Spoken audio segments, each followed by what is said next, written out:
Hello, everybody, and welcome back to Broken Brand. I'm your host, Stuart, and today we're going to look at an article published by Giant Freaking Robot that says a fan unearthed George Lucas's original plan for the sequel trilogy of Star Wars. Now, unfortunately, this article doesn't say who the fan was, where it was found, or what the circumstances surrounding it. So honestly, I'm just going to take this as speculation, maybe fanfic of what they wanted George Lucas to think, but we'll just kind of see and go through it.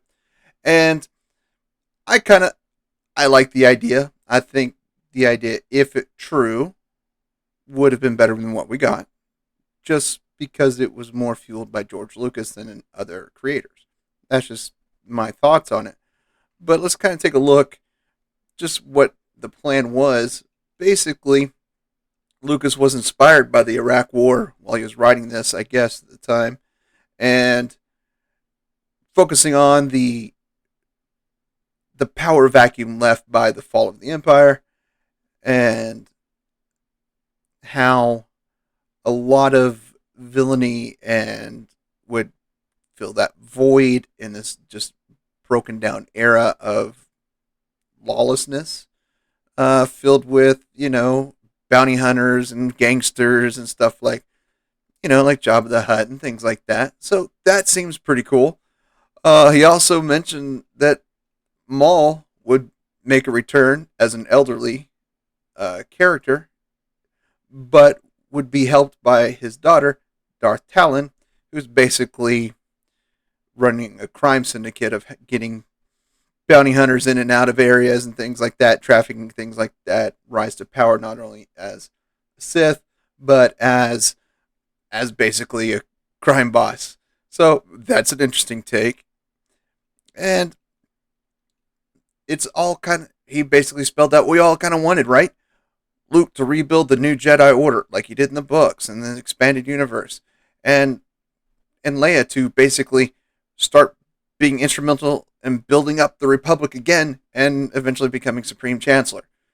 That's what we wanted. That's just kind of how a lot of the extended universe pointed to and actually spelt out. And don't get me wrong, I mean that's kind of you know, we see it coming, but that's okay. That's what we wanted. But we got something different.